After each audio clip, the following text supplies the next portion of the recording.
Welcome back to Yanks Abroad. Today, Will and I are extremely excited because this is actually the first time that we're going to get to react to a weekend, or in this case, a week of Premier League action. So let's get right into it.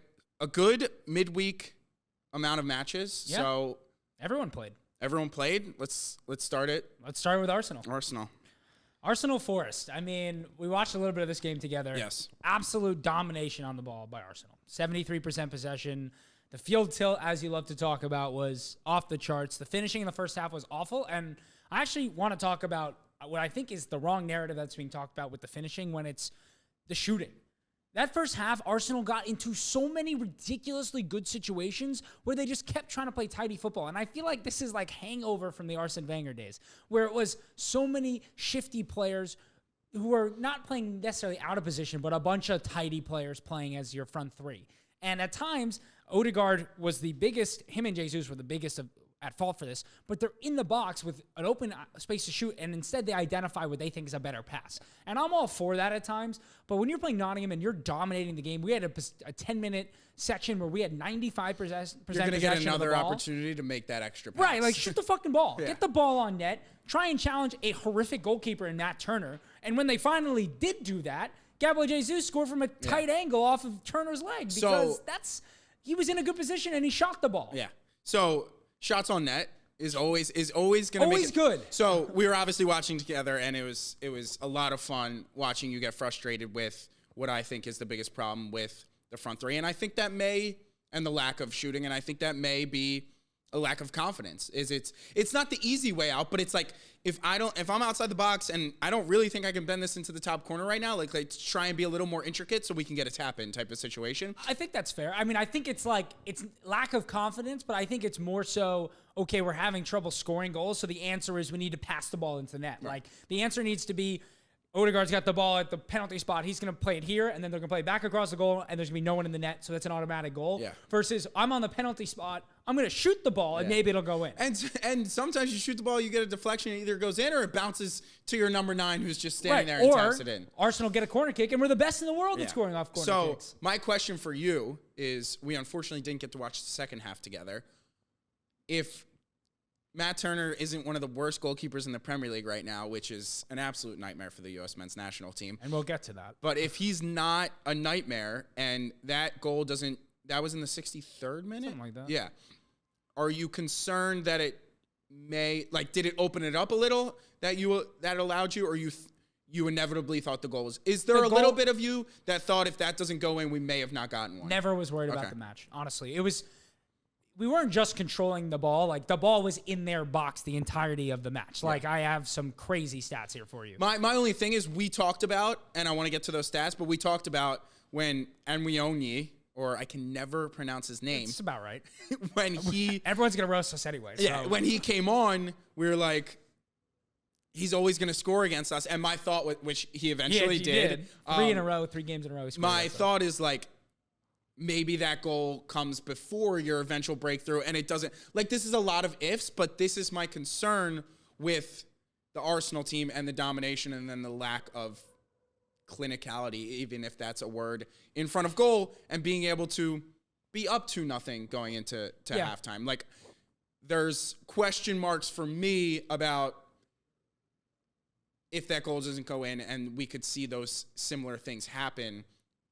Do you then draw these matches or lose these matches because someone grabs a late one? I mean, I think as we saw almost happen with Tottenham, like that's kind of always a possibility in the sport, and that's what makes it kind of so fun to watch. Yeah. Like, there is this aspect to it that there isn't an inevitability if you're the better team of winning. Anyone can win a 90-minute match. That's why the time's the best. Because the ball can bounce in any which way, and it ends up going in the goals sometimes. And I think it's the league that has the most amount of class littered throughout. Right, like Anwioni, is an incredibly talented goal striker. Right, like if he's playing for Leverkusen, does he have more goals than Boniface this year? Maybe. All right, here's some of the stats of why I'm not worried. Okay, Arsenal had 3 players who had double-digit amount of touches in the Nottingham Forest box. What do you think was the amount of touches that the player on Nottingham, the most amount of touches any singular player on Nottingham had in the box against Arsenal? 3. And it was Anwioni who came in the 70th minute or whatever. Ben White had 6 touches in the box. But this is... Hold on. We're beating a dead horse. Guess who had the most passes into the final third of any player on the pitch? Entrances into the final third via the pass. I'm going to say Gabriel. You're fucking sharp. Actually? Gabriel. Here's the order for Arsenal. Gabriel, Zinni, Rice, White, Saliba. Our defense is playing in their third. I'm with you. We are going to inevitably...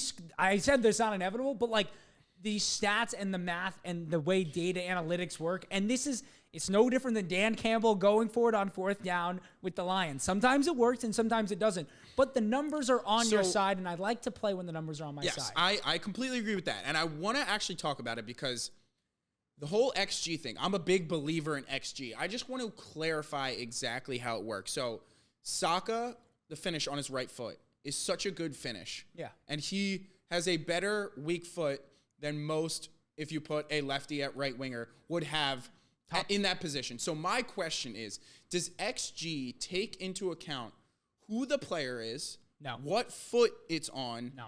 That's my thing when we talk about XG with Arsenal. It actually depends. There's different... XG is actually not uniform across the board. I don't know if you knew that. I didn't know that. It's fairly similar. Yeah. But once in a while, you'll get a match, and if you look at different sources, they could be as much as 1 off. Okay.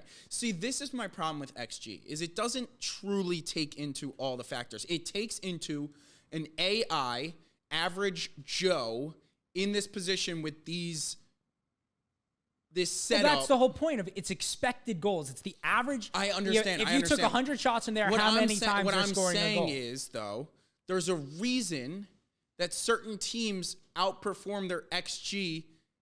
Because they have great finishers. That's my point, is that just because your XG is there to average Joe, if they took into account who your attackers were, I think the XG would drop. But your argument, that's what I'm saying. Your argument works, but it also works against itself, because if let's say you get 1 shot with Harry Kane from the place Saka scored from in your made-up world, that probably has an XG of 0.45, let's say. Okay. Saka's XG from that position was, what the actual statistic and the way they counted it was probably 0.18, 0.2. Okay.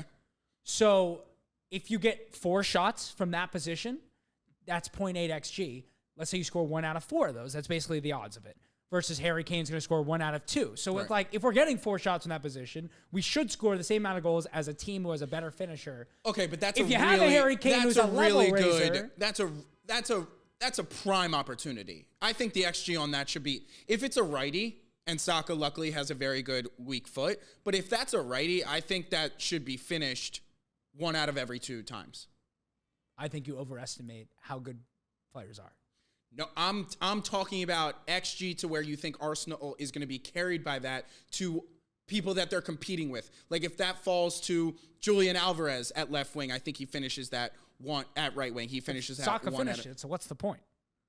The point is, let's flip it to the left wing, and it's Gabriel Martinelli, who has a great left foot. Yeah. I'm not even talking about weak foot, strong foot at this point. Just if he happened to be in a certain position and the XG was this for average Joe, like Martinelli in reality only scores it 1 out of every 4 times. He was our best overperformer of XG last year. So that's even incorrect. if you have Son, that he scores it every 1 of 2 times. Well, Son is one of the greatest finishers above average in the history of the sport. That why XG, I'm a believer in it, because over an extremely long period of time, right, over the course of a 38 match season, I just think Arsenal plays into it. Their XG does not factor that they don't have lethal attacks. Here's the thing. You've now set up a system where you're creating more expected goals and preventing more expected goals than anybody in the league. So could you imagine how many goals you guys would score if you had good attackers? Well, that's exactly the answer. You plug in 1 more striker. All right, here you go. I got something for you. I thought we would get here. And then we have to move on. I got something for you. Who would you rather have as your striker? Okay. Player A has 8 goals. Okay. 5 assists. How many? You are the king of stats. Don't tell the whole story. I'm just asking you a question. Well, any blind resume is going to fit your narrative, but let's continue. Which player would you rather have? Which player would you rather have? Player A, 8 goals, 5 assists, a goal contribution every 111 minutes. Player B, 8 goals, 3 assists, 119 minutes for every goal contribution. Who would you rather have? Okay. Can I guess who the players are? Yeah, please.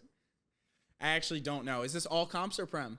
This is all comps. Right. So it's obviously padded stats from a cupcake Champions League group because player A is 100% an Arsenal player. Do you know who it is? Is it Martinelli? No. Is it Jesus? It is. Yeah, Jesus was Who's crushing it in player the B? Champions League. Who's player B? You're going to say player B, 8 goals, 3 assists in all comps. I don't know. Who is it? Victor Osimhen.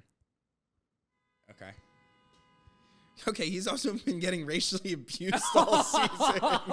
You're going to blame his fewer goal contributions and fewer goal contributions per minute on... That's very interesting, and I'm not...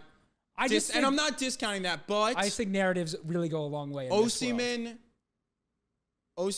is... Napoli is not the same Napoli side as they were last season. I agree, and I would much rather have Osimhen as striker. Course. But you're saying it's not that big of a... Clinical finisher, blah, blah. How many of those goals and assists are in the Champions League? For Jesus, do you know? He's got 4 and 3 in the Premier League. That's 7, so that leaves 4 and 2 left in the Champions League. It's pretty split. It's pretty even split. The games aren't close to evenly split, though. Well, he did miss like 10. No, you guys were absolutely firing in the Champions League. By the way, I'll take Gabriel Jesus sucking in the Premier League if he carries us to a Champions League title. So, like... Okay, well, I mean, if those stats actually would if he kept that up. His Champions League numbers actually at City as well would shock you. Yeah. Incredible. Maybe he's a big-time player. Let's move on. Yeah, let's move on. So let's go to Chelsea-Liverpool, which was, in theory, the big one of the entire midweek. Liverpool won 4-1. Yep. And it was an extremely impressive display for a multitude of reasons. One of them being, or 1/3 of them being no Trent, no Robertson, no Salah. And they still score 4 goals and only allow 1. But my question to you, we talk a lot about vibes. By the way, did I tell you that was going to happen or what? Did they were going to fill up the goals when Salah was gone? Oh, yeah. You did. Okay. Nunez is fucking awesome. That's one point I wanted to get to. Darwin Nunez, for not scoring, had one of the most impressive, I guess, miss reels that I've ever seen. Did you see that stat? No. Since they've been tracking balls hit off of the crossbar or post since 2003, he had 4 in a match. Nobody in the history of the sport has ever had that. That's insane. Yeah.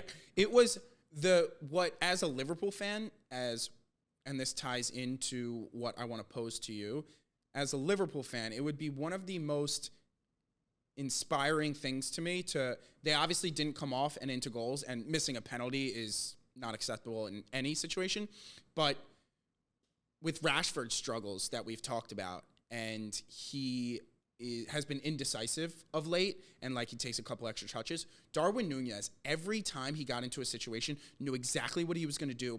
Split second, they were first time strikes. His positioning in the box, everywhere he knew where he wanted to be, and he knew exactly where and when he wanted to shoot it. And that decisiveness for a number 9 is one of the most key things ever. And I think process over results, maybe. In his case, if he continues to play like this, the goals, I mean, they kind of have been, but the goals are going to start flying in for Nunez. It's going to be...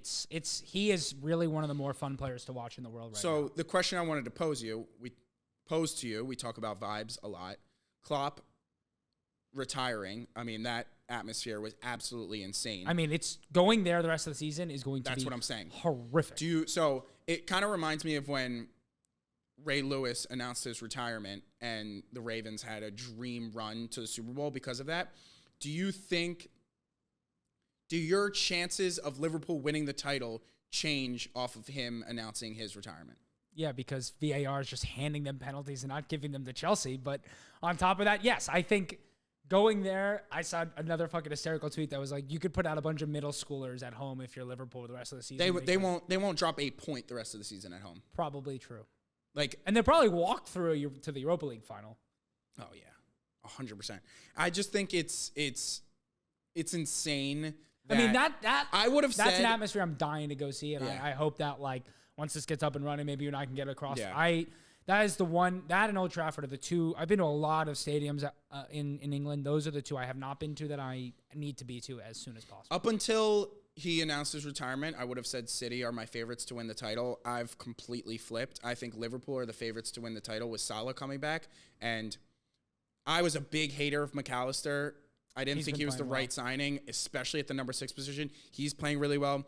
Zoboslai's playing really well. Gravenberch has had a couple of good matches after a kind of a rocky start. He looks a little bit more composed. It looks like they have a White Trent at right back. The finish was outstanding. Like, his first touch was great, but his second touch took him wide, and he hit it with the pace and placement that was probably the only way that goes in. And then the cross to Zoboslai for his headed goal was perfectly. He is the prime example of if you pick the right loan spot for a youth player, that they can. Where did he go? He went to Bolton last year and played 41 matches. Oh, wow. 41 matches in the league. That's insane. He played a full league season. Everyone's like, where did this kid come from? Like, I think he has 18 full international caps. He's played 41 times in the championship last year. He's ready to play. That is how you do the Key Academy. You find the right loan. Luckily, he's not English. I think he's Irish. I don't know, honestly. Whatever he is, Scottish or Irish. Played his 18 international caps. He's ready to play. He's ready to fill in. He's been training. Liverpool is similar to Arsenal, in which the way that they set up their youth system is they mimic the tactics. So the under-21s are learning their positions correctly so they can come in, and he's done brilliantly for Klopp. I mean, credit Klopp. He's an excellent man. No, the fact that they were able to score 4 goals without Salah is, from that combined with the Klopp retirement, they're my title favorites now. How do you feel? Let's talk after the Arsenal game this weekend. If they beat us or get any points at the Emirates this weekend, I would say they're probably my title favorites. Okay. If we win, they only gonna have a 2-point gap on us and City. So that, I would say, that changes the narrative a little bit. Okay. I agree. At home, they're probably not gonna drop a whole lot of points. But I mean, City. I mean, De Bruyne is ridiculous. Okay. So, last thing, you touched on the penalty. What did you think? The Gallagher one? Yes. Penalty. Clear penalty, right? Clear penalty. So this is my problem a little bit with VAR, and I know VAR gets so much hate. Well, this is just a piece. I actually don't mind VAR as much as the next person. The concept is brilliant. But the use of it has not. Execution. Well, it's a little harder said. But anyways, I think this particular thing is a little bit of a let-off for the referees. That is a close one where I think if there's no VAR, he probably gives it. Yes. And this, it's like, no clear and obvious error. It's not like I'm just going to let VAR tell me if this was a pen because I don't know 100%. And then the letter of the law is it may not have been clear and obvious, but like, I mean, it was pretty clear and obvious. If you can make it into a percentage thing, like that's a penalty 85-90% of the time, but since it's not 100, it's not clear and obvious. So, but the fact that it's an 85% pen, I'm making up some fake percentages. But no. The point is good. The fact that it's an 85% pen and not 100, like that should still be a penalty. That was a clear penalty. The other issue is, and the fucking VAR guys have come out and said this, they are protecting the refs at a certain point. They don't want them to get a call wrong, and then every call is being judged as if it's wrong because they've overturned one call. And so I think, but that's also one to me where if it's the 58th minute and they're not setting the tone for the game on a penalty, you maybe see it overturned. I think there is too much opinionated judgment coming into the. No, I think they just are starting to really go with the. I think they want to put. I think what it is VAR was meant to take a ton of pressure off of the refs, put more on them, and now it's. The pressure got put on VAR, and then VAR's come under all this pressure. So they're trying to put it back on the refs by really only changing it if it's clear and obvious. Like the Burnley penalty, I thought that was a clear penalty.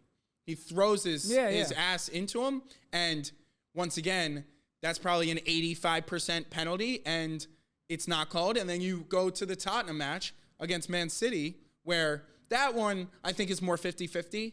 And not clear and obvious, but I think once again, if there's no VAR, on the on-field decision is that was goalie interference. I think also a lot of the pressure may be taken off if we can remove some of the things that VAR is being asked to do. Like once we get the automatic offsides implanted in that they have in Champions League, like how. Don't even get me started. But that's one where it's like, once we don't even go into like the VAR, people like they're just getting a buzzer. Like then we're not having, like every time there's all these long delays, they're drawing the lines. Like this is building up this suspension that's putting more pressure on VAR. It's putting more pressure on the refs. Yeah. It makes it harder to have the right judgment in the moment. And so once we have that, I don't know if you saw, they're going to implement a way for the people in the stadium to hear and the fans to hear the VAR conversation while it's happening.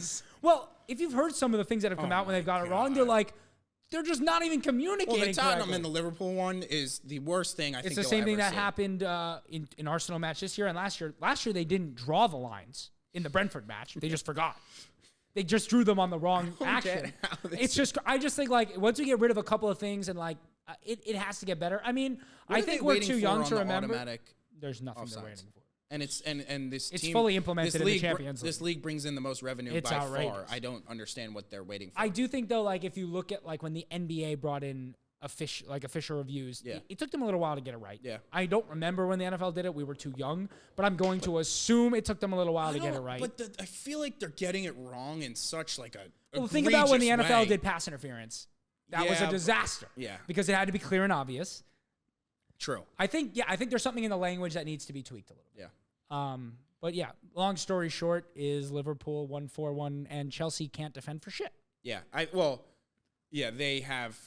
I mean, that first goal, they had two defenders in front of Jota, and Jota legitimately walked he got through really them. lucky. He got really lucky. It hit off his. No, you got to do better, but he got really lucky. The ball shouldn't be bouncing up past you. It should. You should be keeping one of you takes the man, and one of you plays behind. And I don't know if this it's not that complicated. Yeah, I don't know if this is a Poch thing or what's. But like the goals that they. First off, I don't think.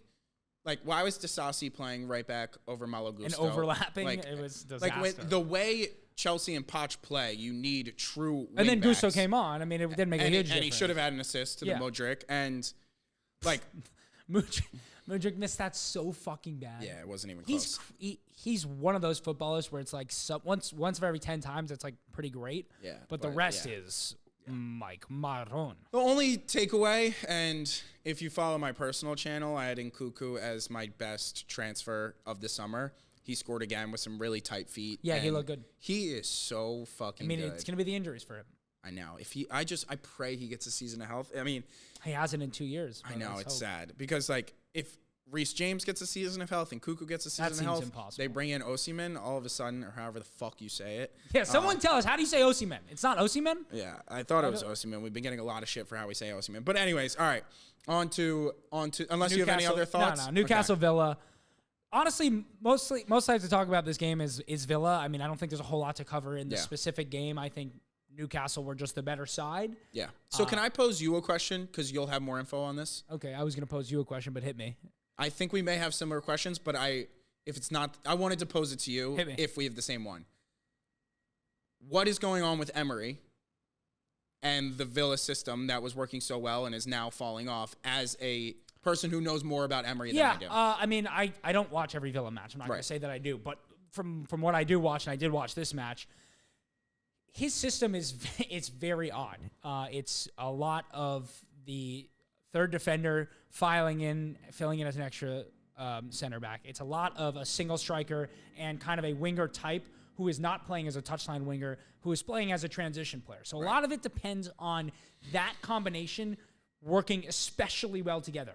And so during Emery's time at Arsenal, we had a year where Lacazette and Aubameyang were playing off of each other brilliantly. Right. I mean, Barcelona came in and tried to get Lacazette for $40 million the next summer. Aubameyang won the Golden Boot. Like, they were incredible in the Europa League. Yeah. And it was all Lacazette was winning a lot of aerial duels, knockdowns to Aubameyang. Aubameyang was kind of the perfect player who was not a touchline winger, but had the pace and the ability to play in those wider channels. And the two of them worked off each other brilliantly. And then you have usually one overlapping wing back, which is what Villa has, usually playing at right back or left back, depending. With Moreno in and not Digne, they've had the right back overlapping. When Digne plays, it's usually the opposite. And then the midfielders, they kind of, the way he sets it up is he has three midfielders who are excellent duel winners. Yeah. Who are really more defensive-minded and trying to play them in more creative zones. And so when those midfielders' creative actions who aren't coming off and your second striker pairing isn't working especially well, which was what happened in the first half of this match. He had Diaby playing with Watkins. Yeah. It kind of, like, the play never evolves. Okay. Like, they have a hard time controlling the ball. They have a hard time creating chances in good zones. Leon Bailey came on in the second half, and that problem went away immediately. Bailey and Watkins, that has been the duo that has worked for them incredibly well this weekend. This year, I'm sorry. Yeah, but also Diaby has been... Like, he's a good player. So good. But that's what's confusing me. Diaby's a touchline winger, though. He's not this player. He's I feel like they get like 45 minutes per. Like, I feel like they don't play with each other that much. No, they don't. And I think this isn't how Emery usually sets up, but if Emery were to set up with Watkins through the middle alone and with them on the wings, and then instead of having the overlapping right back and playing a more traditional flat back four, which we rarely see in successful sides at this point, potentially that's an option. But he also doesn't like to play a flat three midfield. I think this is what happened in this match. Yeah. They could not do anything in the first half. Their set piece defending was horrible. Shar scored 2 off set pieces.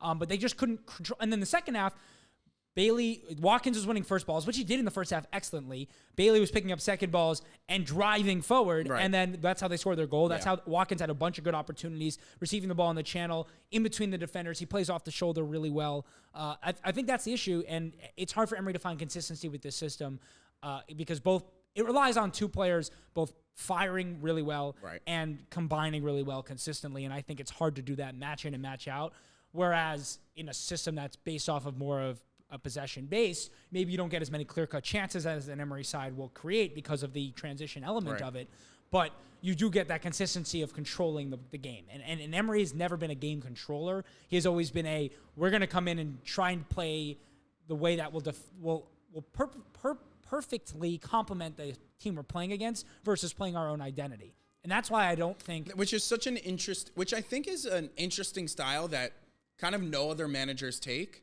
It's very rare. They want to implement their style, but that's popular. But I think that can work, and it's obviously shown that it can work. Yes, but, it's actually what it's really good for, and why Emery's won so many Europa Leagues. It's really good for tournament style. Right. You get a team you're playing in a 2-leg system, you know how to go against them twice. You can kind of do that. But I don't know. That's why. Well, my question to you is going to be. Well, what is the rest of the season look like for Aston Villa? It's basically top 4 or bust. So, but there's also the 5th place Champions I don't think it's League. top 4 or bust, and I don't think it's. I don't know any Villa fans, but I think when they were in the position that they were, I think they knew that this probably wasn't where it was going to stay. I was on a Villa podcast yesterday, and the guy was saying, I just stopped talking about how we're title contenders. So I think you are underestimating. Yeah, I guess I underestimate how delusional every single fan base was, but I think that stretch where they beat City and beat Arsenal. Yeah, that gave them some false confidence, and I honestly don't know how that came about entirely, but... the genius of Emery. Essentially, but... I don't think it's top 4 or bust at all. I think their top 4 aspirations are over. I think the top 4 has pretty much cemented themselves, honestly. And I don't think maybe that's me pot calling the kettle black, saying Tottenham is a surefire. But I think those are the top 4 you're certainly teams. The favorite for the 4th spot. Yeah. No, I think I don't even think them not getting the 5th spot would be. Based off of the rest of the table. Well, here's what I'll say. What if they don't get Champions League? Does Unai Emery and he gets offered the Barcelona job? I think if they get top 4 and Barcelona offers him the... I don't know about that. No? I don't know. Barca and Villa? Come on. Here's the thing. For Unai Emery at this point, if he goes to Barca and it doesn't work, it's kind of over. He's never getting another big job again. He already failed at PSG. Yeah. If he fails a second time Everyone at a big job... Everyone failed at PSG, though, and then got another job. Yes and no. He now got another job, but I'm saying he takes a second. Yeah. I don't know. No, not the that's point, fair. I'm not a Villa fan, so from an outsider's perspective, and this is all happening very quickly, there's still a ton of matches left, so I don't see it as like a bottle, as if this happened with 10 matches left. Like, they had half the season left, and they regress a little, but I think if they get European football again, if they get the Europa League, and they stay... As long as they don't crumble. Well, 5th gets Champions League, right? Yeah. So I think 5th is an overachievement. If you told Villa fans, and I know things change throughout the season, but if you told Villa fans that you guys were going to finish 6th, they would take it. Now, hindsight's 2020. Now you see where they were. It wouldn't be, but I don't think it would be a disappointment. From an outsider's perspective, if they got 6th, I understand if you're a Villa fan, you may feel that way. Let's just look at the numbers. They're 7 points clear of West Ham. Yeah. They're 8 points clear of Manchester United. Yeah. They are 11 points clear of Newcastle and Brighton, and 12 points clear of Chelsea. Yeah, actually, when you put it like that, that's for 5th. But that's a Champions League spot. Then... With 16 matches to go, that's a pretty healthy cushion. I honestly didn't know that the gap was that big. It's astronomical. No, Unless West Ham catches them. No. And then credit to West Ham. But it's not. No, you're right. That if they don't get fifth, that is a huge letdown. Right. You're right. And then if they don't get fifth, Unai Emery probably doesn't get the Barcelona job anyway. So. Right. True. He probably doesn't get it regardless. I'm just saying. No, honestly, I think they'll put together enough performances to. I think so too. I mean, I think the beauty of the Emery system is that like it is these runs of massive runs of great performances and then massive runs of not good ones. And I'm not but aware. all they need is like one more good run of performances. Yeah, I'm not aware of their run-in. I don't know the schedule. I can imagine that they have to be the favorite for fifth right now. They have to. Correct. And yeah, and if you're the favorite for fifth at this point of the season, which is now Champions League, and it means something a little bit more, yes, that's a huge collapse if they don't get it. All right, Tottenham, Brentford. Tommy Frank. Yeah, how do I want to pose this question? First, I want to give a more detailed question, but first, I just want to get your thoughts on that match because it's a very interesting match and how it played out. Because first half, we were awful, down 1-0. Second half, we come out. Lucky to only be down 1-0. 3 goals in 8 minutes, and then allow them to score, and then essentially get lucky to not. I mean, you weren't lucky. I mean, you when you give yourself a 2-goal lead, right? You can afford right. You can afford a lead, and we win 3-2. So overall, just thoughts on their performance, and then I have a more specific question for you after. Overall thoughts on the performance. I think this is going to be kind of what the Tottenham performances look like under Ange. Not necessarily the poor first half, but the fact that with this Ange thing where this is our identity, we're playing it no matter what the scoreline, whatever, like you're up 3-1, you should probably sit back, put on a couple extra defenders, and not play a high line, and not pass the ball back to the goalkeeper because you're playing such a high... The distance between the left back and the goalkeeper shouldn't be as far as it was, and that pass doesn't happen. Oh, just... He didn't see the play. You could say a lot of it, but if he just doesn't pass it to Ivan Toney, 100%. It's 3-1. But I'm saying I think this kind of game state is what we're going to see with Tottenham, and it's going to win them tons of matches, and it's going to lose them some matches, in which is probably what's going to stop them from being title challengers. To be a title challenger, you sometimes do have to understand, okay, we have a 2-goal lead at home against Brentford. Let's sit back a little. Let's control possession, whatever. Having said that, on the Brentford side of things, that first goal, whatever, they gave it up. The second goal was absolutely unacceptable off the kickoff to be bent out of shape. I mean, that was ridiculous. But credit to Timo Werner. He was great in the second half. Oh, my God, that was Him great. And Brennan Johnson were great in the second half. That's kind of the players they are. They're going to be a little inconsistent, but when they're good, they're good. I wasn't in the locker room, obviously. Really? But breaking news. I can only imagine because, first off, not that I think bringing Bentancur off is the right decision, but more the decision of putting Kulusevski through the middle and bringing Brennan Johnson on essentially won us the game, I think.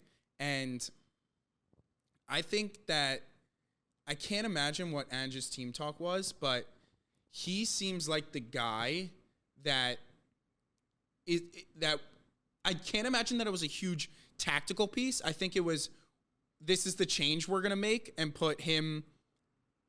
move Kulusevski inside and Brennan Johnson out wide.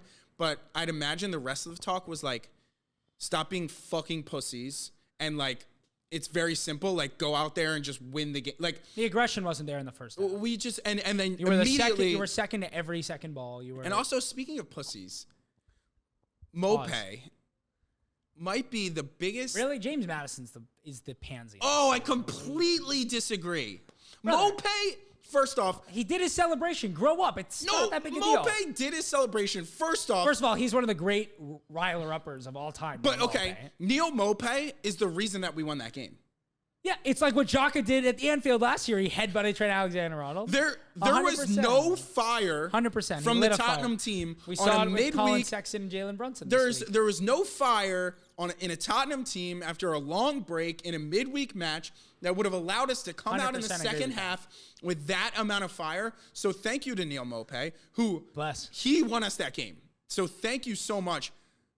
But he was also doing it the entire first half, like pushing people and then flopping. He was acting like a huge bitch the entire time. And then the last thing I want to touch on, because I think the troll from the Tottenham players was amazing. First, you have Brennan Johnson with his tongue out. Then Richarlison did it. And then Maddison did it. And I fucking loved it personally as a Tottenham fan. Mopé can go fuck himself. But did you see after what Mopé said about Maddison? Yeah, he has more goals. Yeah. He was talking about stats from his All right, but let's not pretend like James Madison didn't get relegated 4 months ago. Okay, I also think Mope's talking about stats from when he was in the championship. Yeah. He was one of the great championship scorers. Exactly. Ever. Like, you're flexing. He's also Brighton's all-time Premier League leading stats. scorer. You're flexing your stats in the championship. Like, first off, relax, and second off, Madison talks a big game for a guy who was relegated. Okay, it's a team. Yeah, but thing. he had 0 goals in the last 12 matches of Leicester City. I'm just I saying. understand. James Madison talks a great, but, big like, game for a guy who's never fucking accomplished anything. He's fucking amazing. He is fantastic footballer, but he has never accomplished anything. He didn't talk a big game. They're both talking a big game. No, but he got super pissed about a fucking celebration. He didn't get pissed. This is like when everyone was doing this because fucking trolling Rashford. Like, grow up. It's a fucking celebration. We won the game, so he What do you mean? He trolled put him. Neil Mope in a fucking headlock. He got pissed. No, first off, Mope grabbed the shit out of Madison when they were returning back to the half line. It was a little bit of both. He definitely was the aggressor in that But situation. I credit James Madison because I agree he took that situation and got his team fired up around it, which is what a good player does in any side. Good leadership. And but he also is a bitch. When you have fucking He's insecure. sickos like Richarlison on the other side of the pitch, why would you ever give fuel to a fire for a player who That's runs? how Mope is. That's always how he's been. He's a fucking wanker. I want to give a sincere thank you to Neil Mope because you are the sole reason that we won that game, and your goal, it like banged off his him. shin, off his He knee. didn't even fucking score. Like that was, it's hilarious. That's how Neil Mope scores. It's hilarious though. how he was flexing that goal, which is one of the luckiest goals I've ever seen, plus his championship stats. Like you're just describing Neil Mope. Like this is right, the but it's person. almost embarrassing. He will just rile you up. And I want to thank him. All right.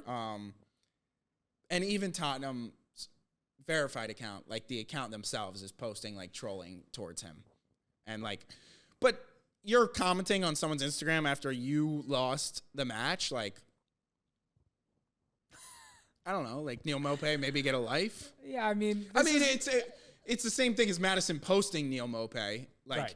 But we won the match, so you can do that. Like you scored an accidental goal, and we're flexing championship stats. Like if Madison stayed in the championship with that relegation side that you were talking about, he would score 100 goals and have 100 assists in that league. All right, relax. So those are my thoughts. As much as I hate you, I want to thank you because that's 3 points that we maybe wouldn't have had if it wasn't for you. Okay, we move. We move forward. We've got Arsenal-Liverpool this weekend at the Emirates. Massive match for the title race. Huge match. Arsenal need 3 points or they're definitely out of the title race. Liverpool need 3 points or City is going to be the favorite. So there's a lot on the line here for absolutely everybody. Let's do a combined 11. You start. Huge match. I'm so excited for this match because it gives so many answers. Yes. The only thing I'll say before we start is I think this is a non-debatable. I want to preface that I think this is a non-debatable combined 11. So I'm excited to see. Do you think this is a non-debatable? I'm excited to 11? see where Will's bias comes into play. Do you want me to do the full 11? Wait, or I'm only including players who are fit. do you want me to do the full? I'm only including players who are heard fit. you. Do you want to Because do you're going to fucking put Salah in. You cannot put Salah in. Do you want to do the full 11 or 1 for 1? Go. 11. 11. Go. Goalkeeper Allison, not Lock. close. Right back Trent, your Lock. favorite player, not close. 2 center backs Saliba VVD, not close. Lock. Robertson left back, Lock. not close. Rice CDM, not Lock. close. I decided to play Odegaard and Zoboslai as the 2 center midfielders because I think they're actually both capable of playing a little deeper in that 8 position. And in the Arsenal side, Zoboslai, if you put Zoboslai where Havertz has been playing, that's Brother, Emile Smith-Rowe is back. The Kai Havertz prop is over. Emile Smith-Rowe is back. Would you rather Emile Smith-Rowe or Zoboslai? All right, we'll get there. I didn't put either in my 11. Interesting. Well, I guess that's not interesting because you played a more true 8. Right wing, Salah if healthy, but Not healthy, irrelevant. Scrap it. then in turn goes to Bukayo Saka. You try and turn me into a Saka hater. I'm You're not a Saka hater. not a Saka hater. You're a Saka denier. No, I am a Saka fan. I am a Gabriel Jesus realist and a Gabriel Martinelli hater. If you want to do my Arsenal front 3, that's how I would qualify. okay. I'm striker Darwin Nunez, left wing Diaz. Okay. Ours are pretty similar. That's why I said it's non-debatable. It's so not, I expected that. There are some debates. I got Allison at goalkeeper, Yep. obviously. Trent Alexander-Arnold at right back. Saliba Van Dijk, best possible center back pairing you could have in the world right now. Andy Robertson at left back, hopefully finally back and healthy. I do like to watch him play, although it would be nice to not have to go against him. Rice at the 6, Odegaard at your right center mid. I went Curtis Jones at left center mid. I'm a huge Curtis Jones fan. It's just they're playing in the same team right now, and Curtis Jones isn't even playing better than Zoboslai. Actually, season-wise, I'd take Zoboslai. Over the last 5 matches, I'd take Curtis Jones, except for the match against Chelsea. Zoboslai looked really good. I think in this specific match, Curtis Jones would be an absolute asset due to his specific skills versus Zoboslai's. But we agree. We're both huge fans of Curtis Jones. Yes. Saka at right wing. We've got Arsenal killer Diego Jota through the middle. His stats against Arsenal are ridiculous. Okay. He will score against us. That is a guarantee. I promise you, Diego Jota scores this weekend. And then Darwin Nunez at left wing. I think he's better at cutting in from that left side. He's been playing there quite a bit, actually, recently as well. Yeah. I mean, you can do it however you want to flip it. I don't think Luis Diaz is all that good. That's where I was about to go. I'm so glad. That was super non-biased. My Luis Diaz is your Gabriel Martinelli. Except Martinelli actually has the track record. We move. You don't want to know what I thought was most interesting? Can I finish? Yes.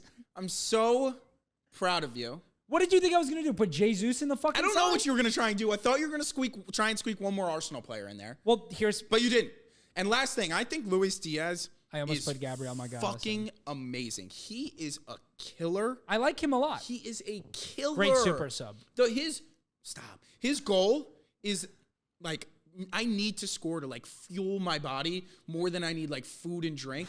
The way he scored that final cross, great ball in from Darwin. I think this was their 4th goal against Chelsea. The way he attacks that and beats him to the far post, like that's exactly what you want to need.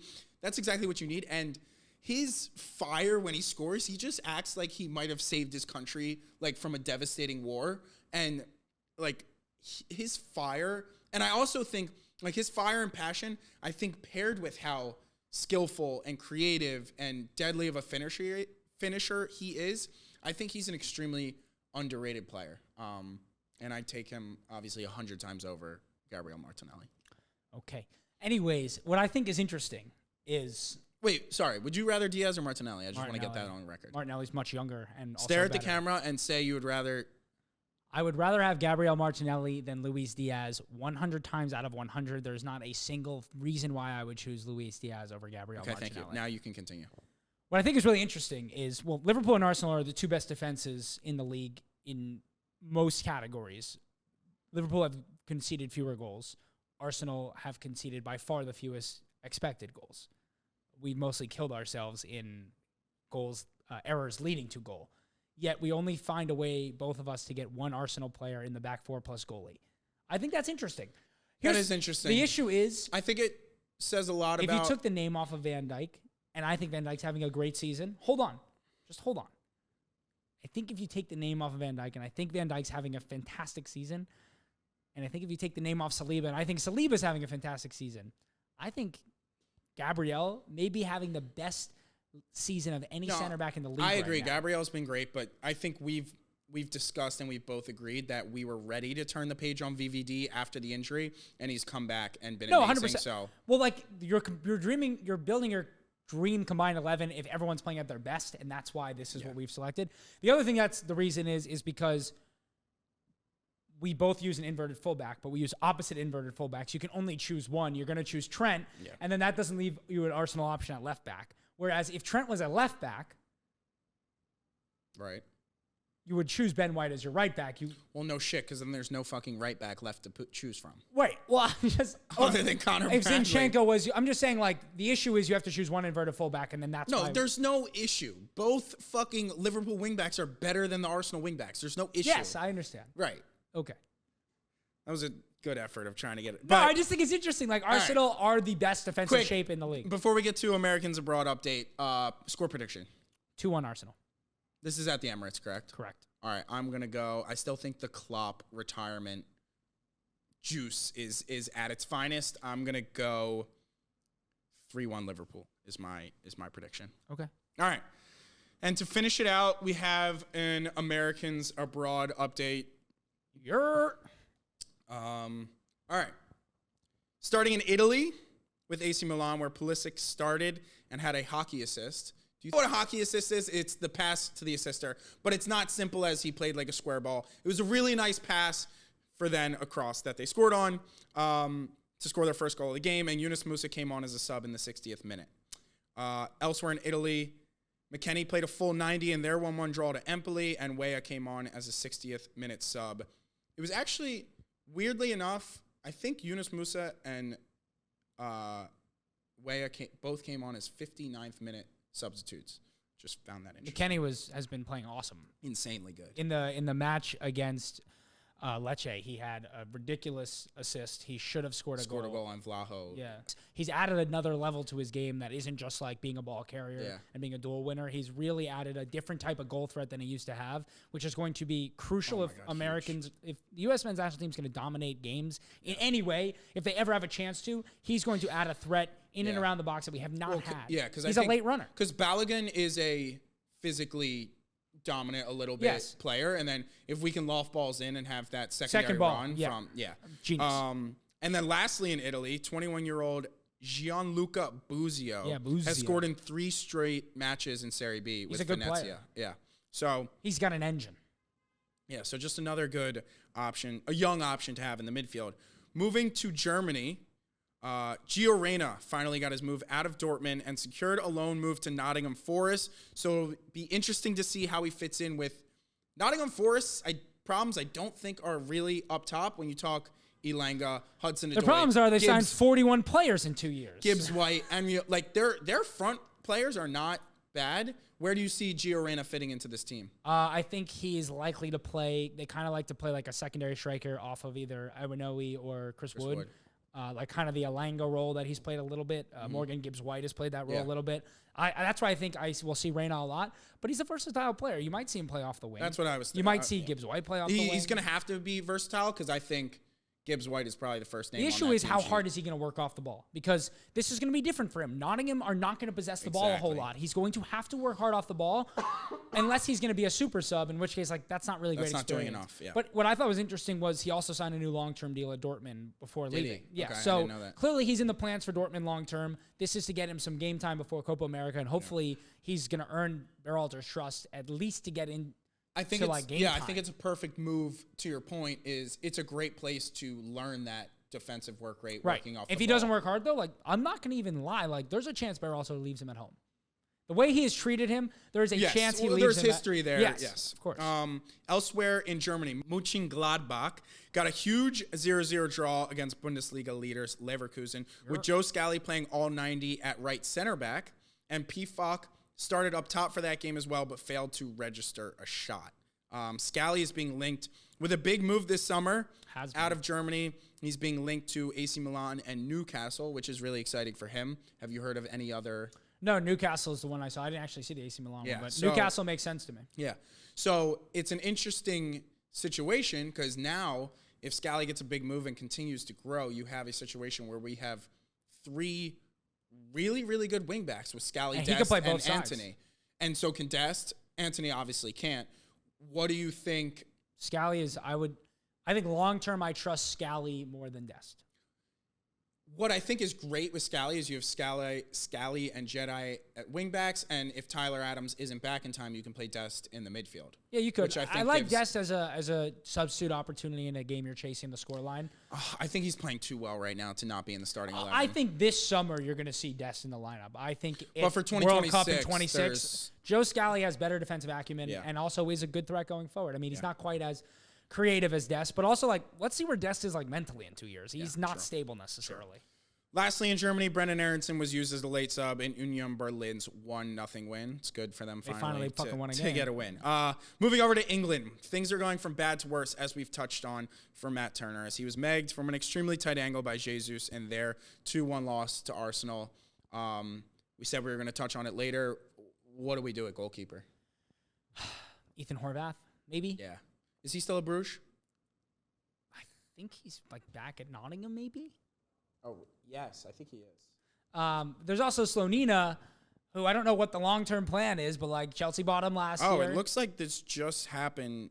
Cardiff City's going to add Horvath on loan. Okay. I like Horvath. He's a good shot stopper. He offers very little otherwise, which is maybe why he doesn't get into the side. I think the long-term plan has clearly been Gabriel Slonina. That Yeah. is the long-term plan, but I don't know if that's this summer. Well, you'd like to have like a guy for the 2026 World Cup minimum. Right. I think that's the idea. If we want to test something for Copa, I mean, sure. right now, Matt Turner is probably still the number one. I don't trust him. Yeah, which is... I mean, you've seen it with Pickford. You've seen it with other people. People can turn on a switch for their country, and he's been great for us. Tim Howard did it. Yeah, so Americans don't realize Tim Howard was not very good for Everton. Correct, yeah. So I'm going to give him the benefit of the doubt for now. If he performs for U.S., I don't give a fuck how he performs 100%. for elsewhere in England. Chris Richards got the start for Palace at right back midweek, as did Austin Trusty on the other side at left back for Sheffield United. Both played the full 90 in Palace's 3-2 win against Sheffield United. Trusty's playing every week in the Premier League, 90 minutes. Well, I mean, we'll take it. He's going to be a squad player. He maybe gets into the lineup. Yeah. He's someone, for lack of a better term, you can trust.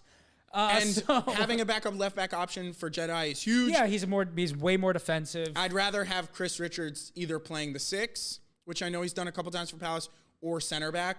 He's a better center back. He's not a right back. He's not a right back, and I'd rather him get those minutes at center back because, as we described, Dest and Scally are more than... No, and Trusty he's not great on the ball in terms of his dribbling ability, but he actually has a pretty wide range of passing. He's really good at starting counterattacks with his outlets. So he's a really interesting option, especially Tim Ream's aging. He can play in that left center back position and kind of control tempo. Yeah. I think he's a really good option to have this summer. agree. I'm excited about it. I agree.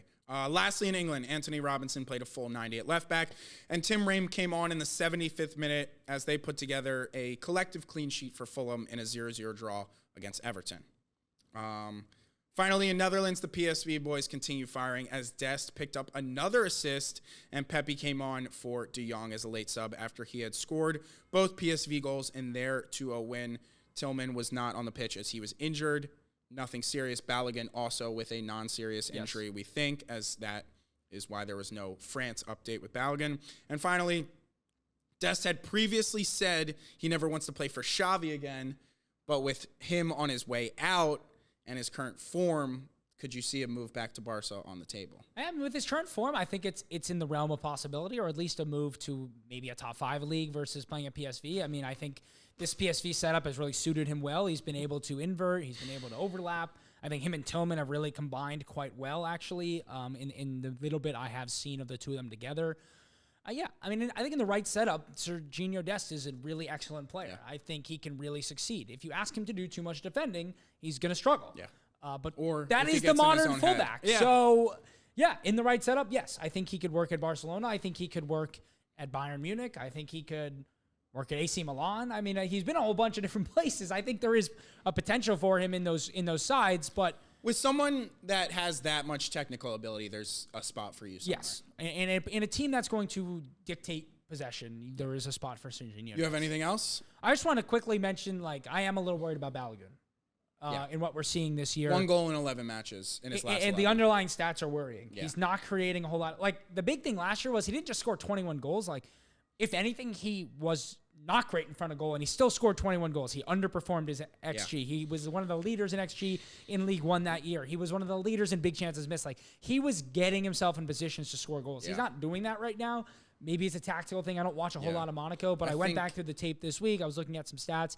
I'm a little worried. I mean, he's going to be the starting number 9, but it is not the confidence boost that I wanted to have going into this year of Copa America. I completely agree. As we touched on in last Americans Abroad, it's so good to see everyone other than him doing so well with their moves. I think something that we touched on in one of our first episodes is hopefully he can be the type of international striker where it doesn't come off for him all the time in club, but knowing that it's his spot, it's his team. Some strikers just historically for international teams just turn it on, and they just, for whatever reason, change of pace, change of style, confidence, whatever it may be, perform. So we kind of just got to hope that that's. And I do think Berhalter's style actually really does play well into Balogun's hands. Yeah. Well enough. Better. I mean, I haven't watched a ton of Monaco, but Ben Yedder is firing for Monaco, and they're a very different type of player. Yeah, so to me, that speaks that maybe he wasn't a great fit there. And Monaco are having a good season. So again, it could just be a tactical mismatch, and we'll see. I mean, the fact that he could score so many goals in a Ream side who never controlled possession, who were very much playing long balls, he was being used as an outlet, speaks a lot more to the type of play that Balogun's going to be best in. Potentially in Copa America against better sides like a Brazil or an Argentina, when you're not going to control the game. Right. that could be a good, useful player to have. Yeah. All right, well, that's all we got for this episode of Yanks Abroad. Hit the like button if you've enjoyed. We appreciate you listening, and we will see you next time. Make sure to subscribe. Peace. See ya.